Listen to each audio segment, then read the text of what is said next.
আন্তর্জাতিক ক্রিকেটের ইতিহাসে সবচেয়ে বড় পরিবর্তনগুলোর একটি হয়তো আর খুব বেশি দূরে নয়। আইসিসি টেবিলে উঠেছে এমন কিছু প্রস্তাব যা অনুমোদন পেলে বদলে যেতে পারে টেস্ট ক্রিকেট, ওয়ানডে ক্রিকেট এবং বিশ্বকাপের পুরো কাঠামো। ভারতের আহমেদাবাদে আইপিএলের ফাইনাল ঘিরে যখন বিশ্বের নজর মাঠের লড়াইয়ের দিকে, ঠিক তখনই পর্দার আড়ালে চলছে আরও বড় এক খেলা।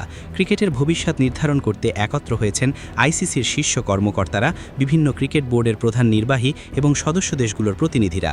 আর সেই বৈঠক থেকেই উঠে আসছে এমন কিছু পরিকল্পনা যা আগামী কয়েক বছরে ক্রিকেটকে সম্পূর্ণ নতুন রূপ দিতে পারে। মূলত এই বৈঠকটি গত মার্চ মাসে কাতারের দোহায় অনুষ্ঠিত হওয়ার কথা ছিল, কিন্তু মধ্যপ্রাচ্যের অস্থির পরিস্থিতির কারণে সেটি স্থগিত হয়ে যায়। প্রায় 2 মাস পর অবশেষে আহমেদাবাদে অনুষ্ঠিত হচ্ছে সেই গুরুত্বপূর্ণ সভা।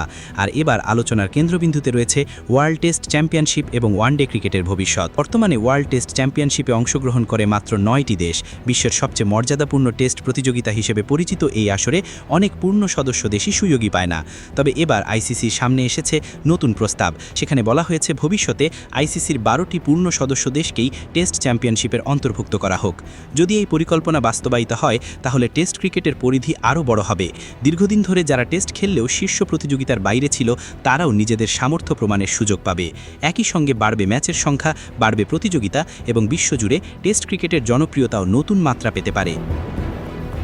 শুধু টেস্ট ক্রিকেট নয়, ওয়ানডে ক্রিকেট নিয়েও বড় সিদ্ধান্তের আলোচনা চলছে। বর্তমানে 20টি দেশ অফিসিয়াল ওয়ানডে মর্যাদা ভোগ করছে। এর মধ্যে রয়েছে 12টি পূর্ণ সদস্য এবং 8টি সহযোগী সদস্য দেশ। কিন্তু নতুন প্রস্তাব অনুযায়ী এই সংখ্যা 20 থেকে সরাসরি 32-এ উন্নীত করার চিন্তাভাবনা করা হচ্ছে।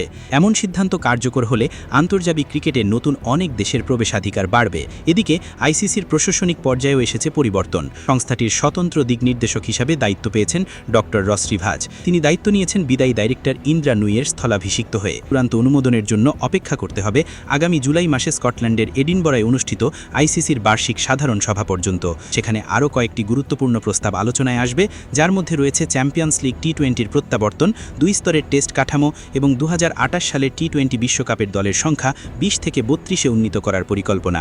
সব মিলিয়ে ক্রিকেট বিশ্ব এখন এক ঐতিহাসিক পরিবর্তনের অপেক্ষায়, কারণ এই প্রস্তাবগুলো অনুমোদন পেলে শুধু কয়েকটি নিয়ম নয়, বদলে যেতে পারে আন্তর্জাতিক ক্রিকেটের পুরো মানচিত্র।